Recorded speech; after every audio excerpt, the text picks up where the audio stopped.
What it do? Bedtime crew. Hey man, listen, today, I never thought I was gonna say this, but I'm here to be optimistic about the UFC.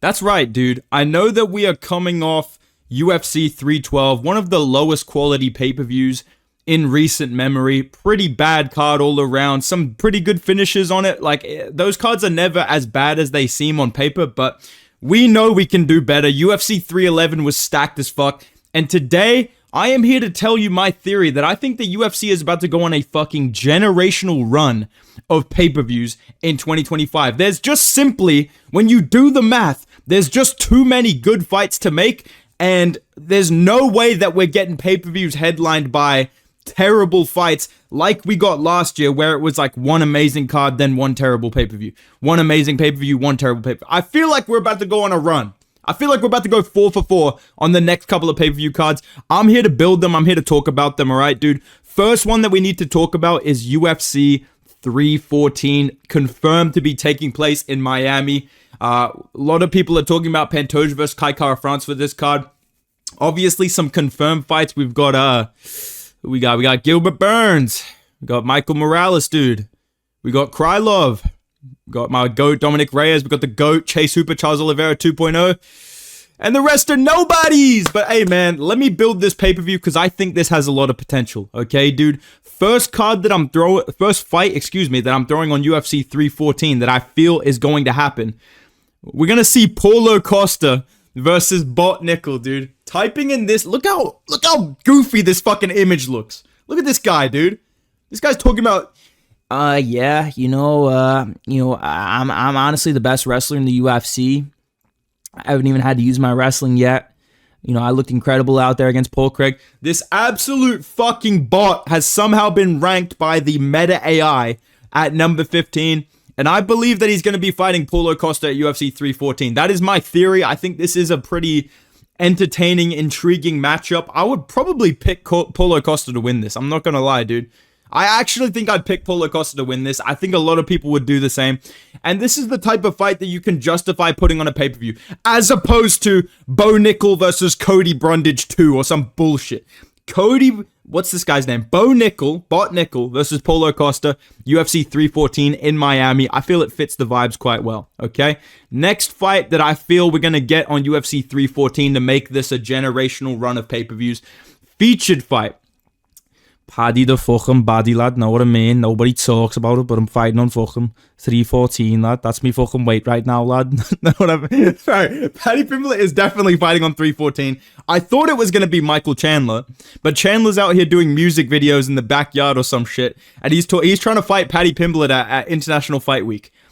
How many times do we have to teach you this lesson, old man? You don't call the shots around here. So if Michael Chandler's trying to organize this for International Fight Week, we can just go ahead and assume nobody's calling him. He's fighting next year in December. You get what you're told. You know what I mean?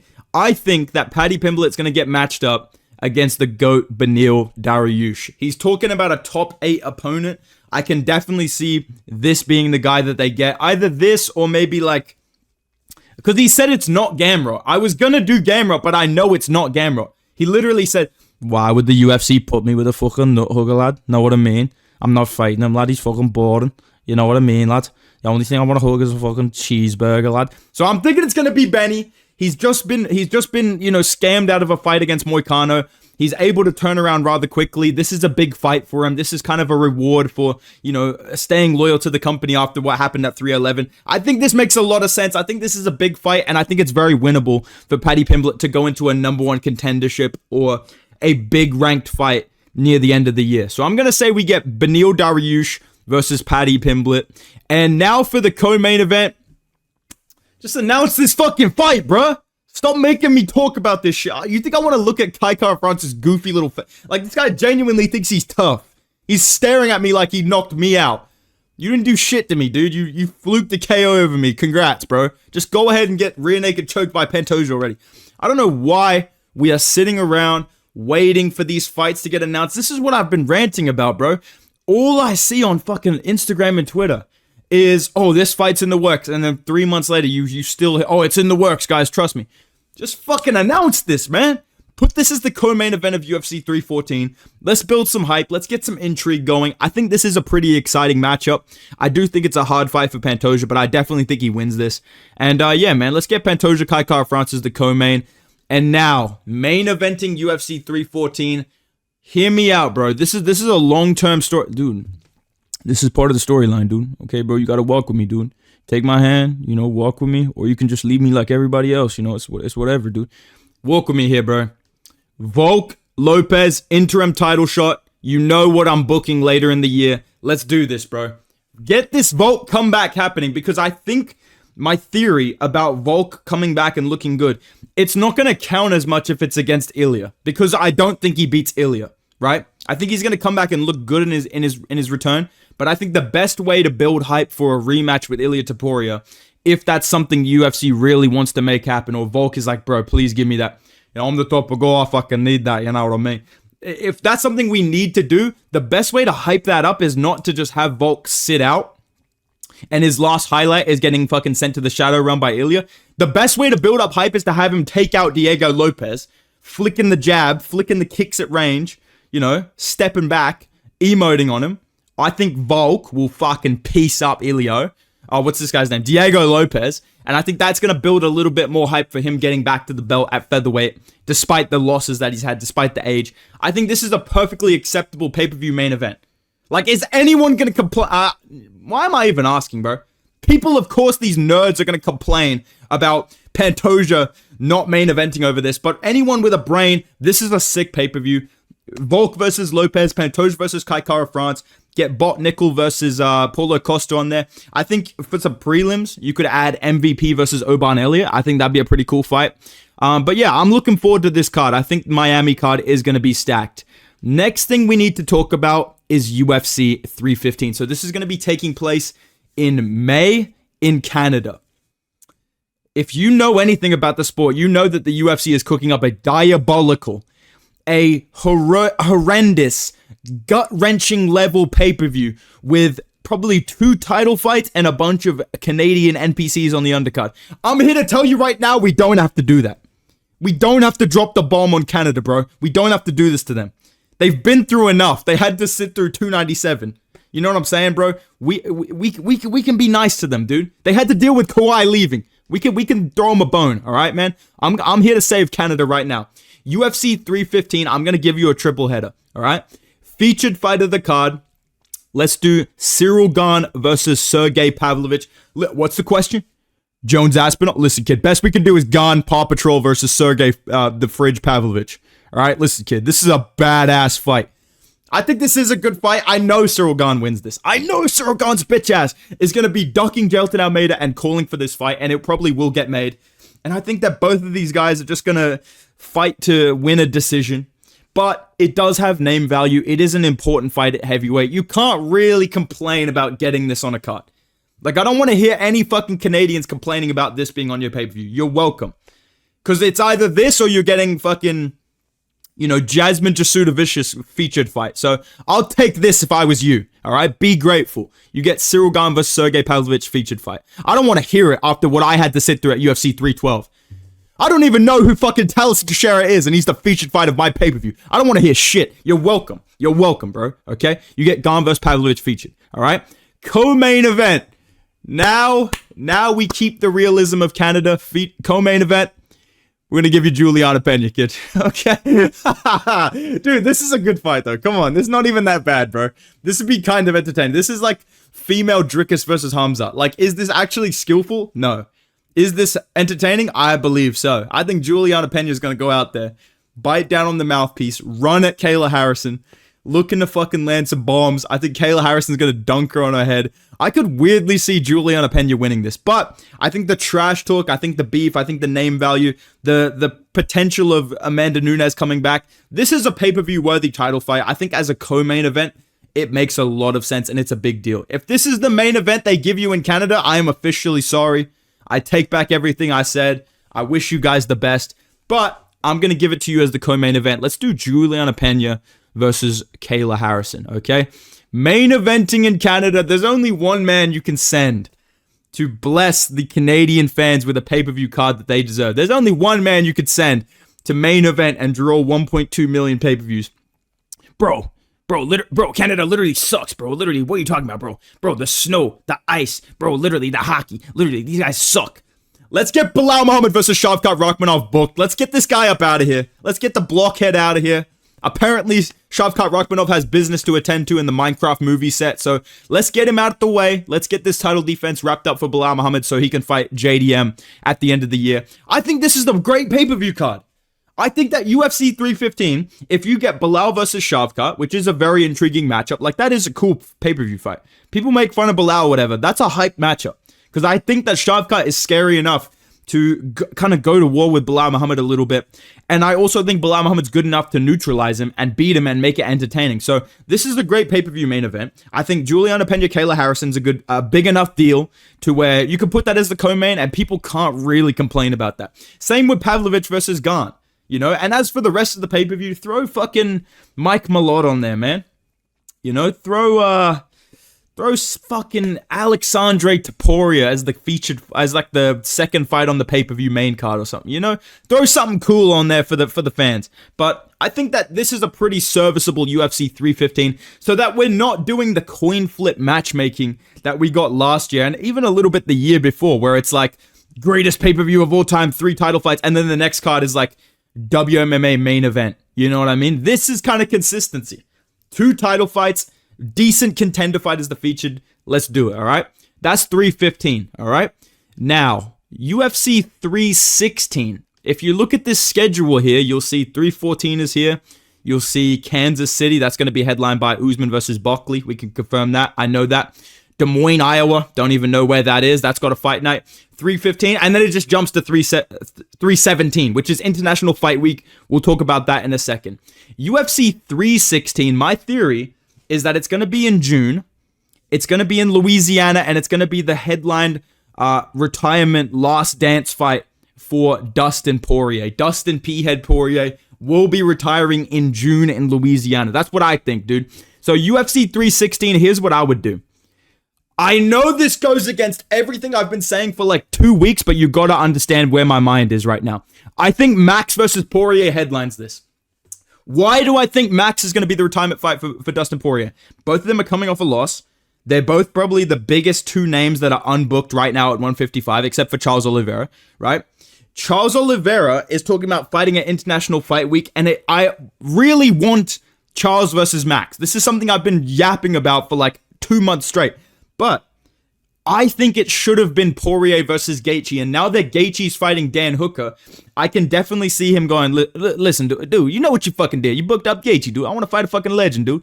I think Poirier versus Max is the biggest retirement fight you can make relatively soon. That could headline a pay-per-view. Why? BMF belt. Boom. I'm a fucking genius. There's history there. The second fight was very entertaining as well. This is an improved 155 Max Holloway as well. I think this is a worthy enough pay-per-view headliner if you can't do Poirier versus Gaethje for the interim BMF belt. I think this is what we're going to get. And I'll tell you what I think is next for Charles Oliveira later in the video. So I'm going to say UFC 316, early in June, Louisiana. Main event will be Poirier, Max Holloway for the BMF belt. Co-main event. How do we sell a Unk battle main event? Well, I'll tell you how, kid. We're going to put together one of the best co-main events you could make right now. We're going to do Valentina Shevchenko versus Weili Zhang. Listen, bro. I said it the other day. This is a big fight. Like, this is actually a big deal in MMA, especially in the women's division. This is like one of the only really high-level, hard-to-predict matchups. Does anyone want this to headline a fucking pay-per-view? No. Let's just be real. Let's just call it what it is, dude. So listen, why not add this to another card that's not headlined by this huge undisputed title fight? Still a big fight that we're all going to be interested to watch. It's going to be very emotional watching Poirier's retirement, the Max Holloway comeback.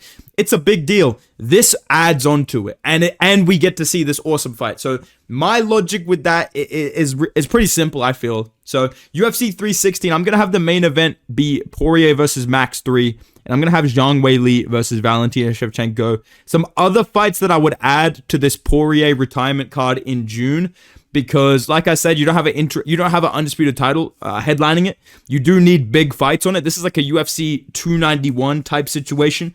You're gonna need some bangers. One fight I would add, mate, Robert Whittaker will fucking go out there. He'll flick the uppercut. He'll bang the right hand. He'll flick that head kick on Kai Burrell. Listen, Robert Whittaker's not winning this, dude, but I low-key could see him winning it. I'm worried for him after the Hamzat fight, but at the same time, I feel like he could actually win. Nah, you know what? Yeah, fuck that. Robert Whittaker could win this. This is the type of comeback fight where Whittaker puts on a random 30-27 masterclass. Like, he gets rocked with a jab in round 1, but then in round 2 and 3, he puts on a fucking masterclass. He's stomping the legs.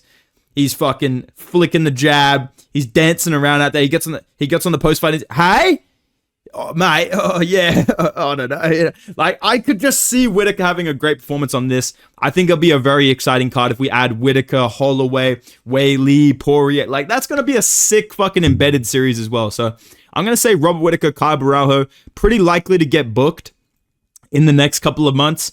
I think that this will be a good addition to the card. Last thing that we need to see on this Louisiana card before I talk about the big deal, which is International Fight Week. A lot of options for that. There is one fight, honestly, my main event for UFC 316. If they really do a pay-per-view in Louisiana, which I could definitely see happening, I think there's only one fight that needs to get made. Listen, dude, Poirier Max, yeah, it's good, bro. It's interesting. Wei Li Zhang, Valentina Shevchenko, whatever. Let's make it. Robert Whittaker, Cabral, yeah, cool. This is what we really need.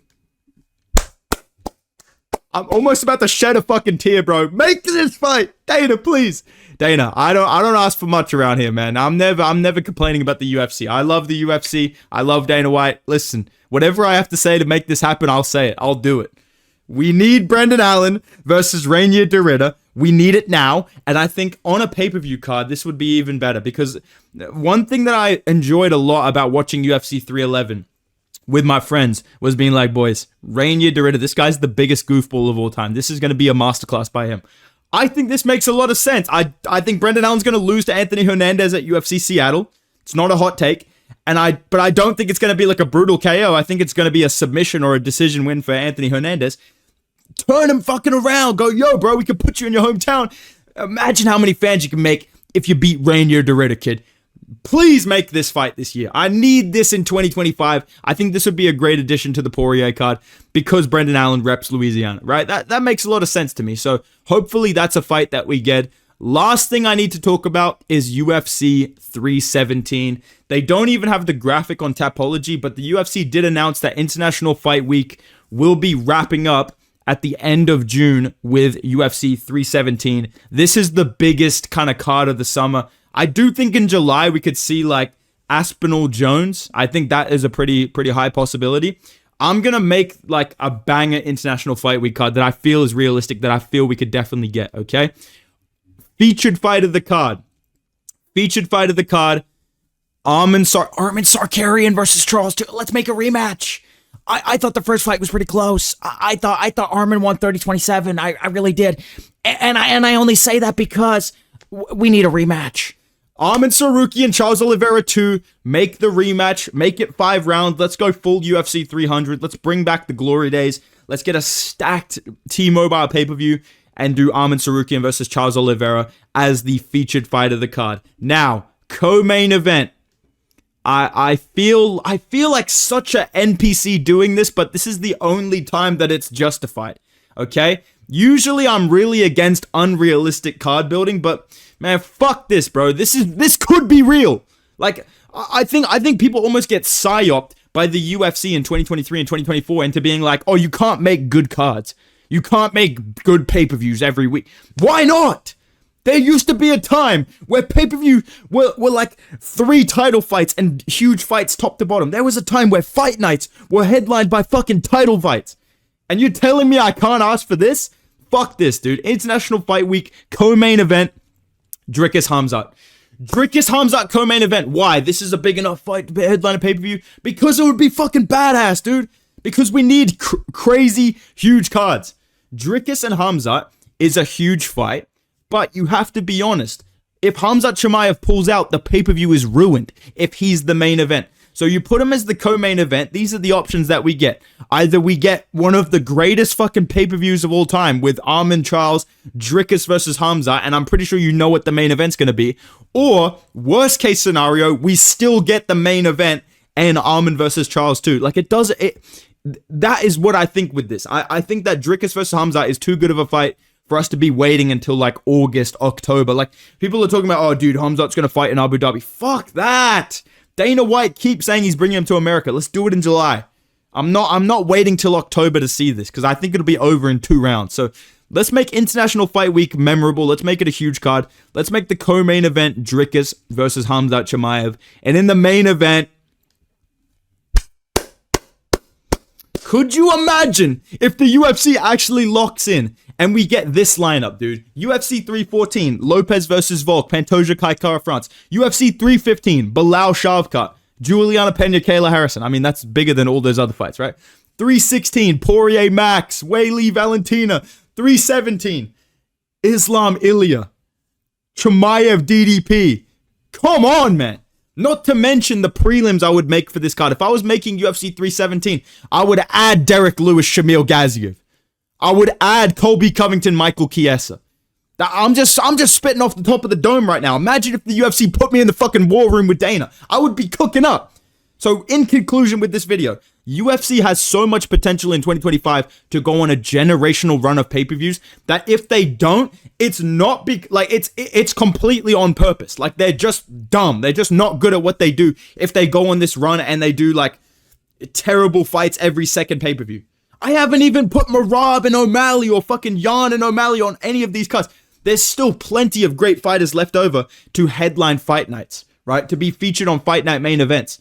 That is, I think these are all possible. I think these are all huge fights. I think these are all very doable. So this is what I think for the UFC's potential generational run in 2025. I hope this is similar to what we get. I could definitely see a lot of these happening. Even if it's in different orders, I feel like I'm on the right track here. But hey, let me know what you think in the comments down below, man. I know this is quite a positive video. I know that's a bit weird around here, but, you know, listen, dude. I like to switch things up a little bit, man. I'm like Corey Sandhagen, bro. I like to switch it up, you know, throw a couple feints at you, keep you guessing, keep it on your toes. So hopefully you guys enjoyed the video. Drop a like if you did. Subscribe to the channel. Go follow me on Instagram and Twitter at Bedtime MMA. I will see you in tomorrow's video, man. Goodbye.